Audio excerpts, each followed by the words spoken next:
हम लोगों के बीच में सांसद प्रत्याशी जितेंद्र दोहरे जी,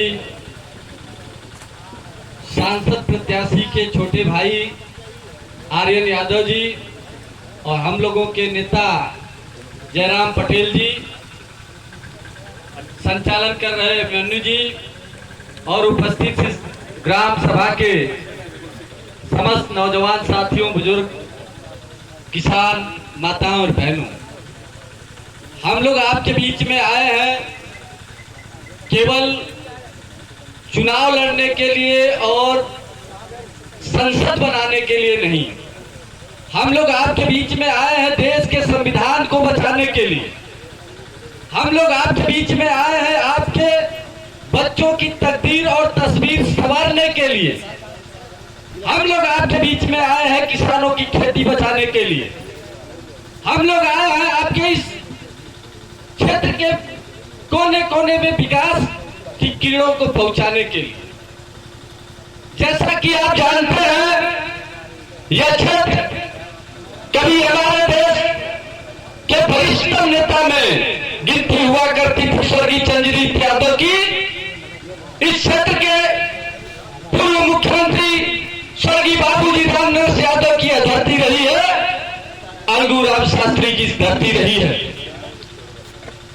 धीरे धीरे इस क्षेत्रों का विकास हुआ और आने वाले कल में हमने नेताजी को सुपुर्द किया इस क्षेत्र की विकास के लिए। नेताजी के बाद हम लोगों ने अपने सीएम अखिलेश जी को इस क्षेत्र का प्रतिनिधि चुना।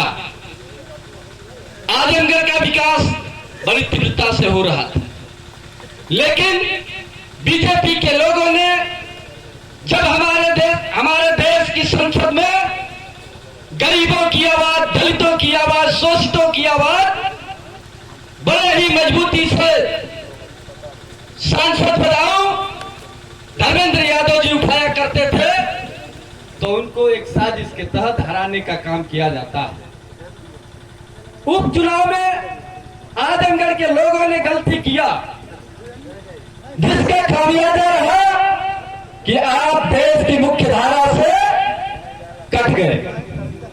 हम क्या ये बात करने आए हैं कि जिस संविधान की दुहाई देकर के देश के प्रधानमंत्री जी सदन के चौखट को चूमने का काम किए और उन्हीं के लोगों ने रामलीला मैदान में जब उस संविधान की होली जलाने का काम किया, होलिका जलाने का काम किया, तो एक शब्द भी उनके जबान से नहीं निकल पाया।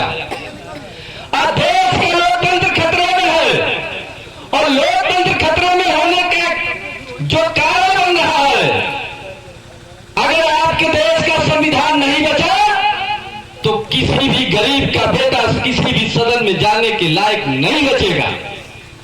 जो आजादी के पहले इस देश में राजतंत्र की व्यवस्था हुआ करती थी, रानी के कोख से लंगड़ा लूजा कानाडे भर जो भी पैदा होता था वही इस देश की सर्वोत्तम कुर्सी पे बैठने का काम करता था।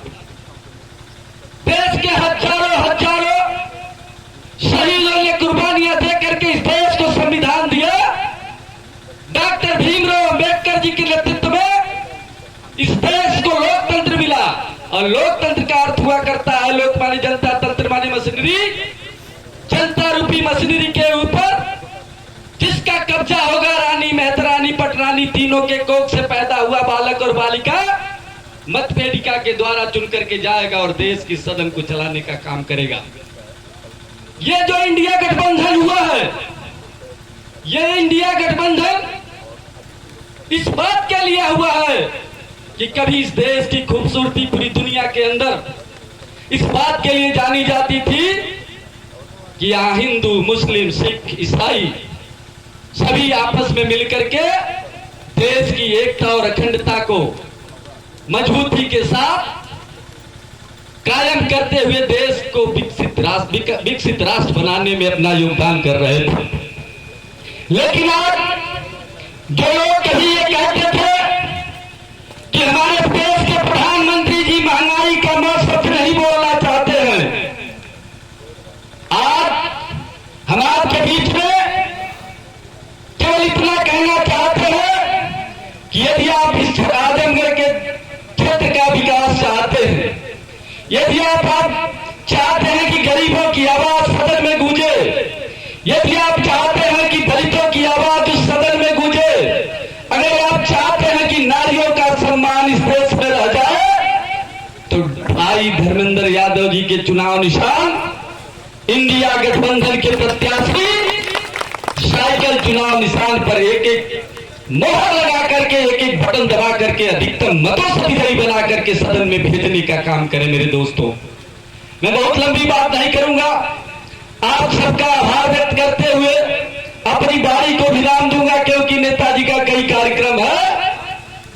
एक छोटी सी बात घटना आपके सामने पेश करके बताता हूं। हिटलर कभी अपने सदन में जाता है और जिंदा मुर्गा पकड़ करके ले जाता है, और जैसे जैसे वो सदन के करीब जाता है उसका पंख एक एक नोचते जाता है। लोग देखने वाले आश्चर्य कर रहे थे कि हिटलर आखिर ये कर क्या रहा है। उसी प्रकार से इस देश की सरकार में बैठी हुई सत्ता को संभालने वाले लोग आपके डाई का वेट कम कर दिया, सरसों के तेल की महंगाई कर दिया, गैस सिलेंडर महंगा कर दिया, पेट्रोल महंगा कर दिया, शिक्षा सत्र को महंगा कर दिया। सारी महंगाइयों को आप गरीबों के ऊपर थोपने का काम कर दिया, और 5 किलो राशन के नाम पर ढिढोरा पीट कर इस देश को शर्मनाक किया जा रहा है पूरी दुनिया के अंदर। तमाम बातों को रखते हुए आपसे पुनः एक बार अपील करता हूं, निवेदन करता हूं, आग्रह करता हूं, माताओं बहनों, किसान भाइयों, नौजवान साथियों, अपने होनहार सांसद नौजवानों के दिलों की धड़कन डॉक्टर धर्मेंद्र यादव जी को अधिकतम मतों से विजयी बनाने का काम करेंगे। जय हिंद, जय इंडिया गठबंधन। धन्यवाद।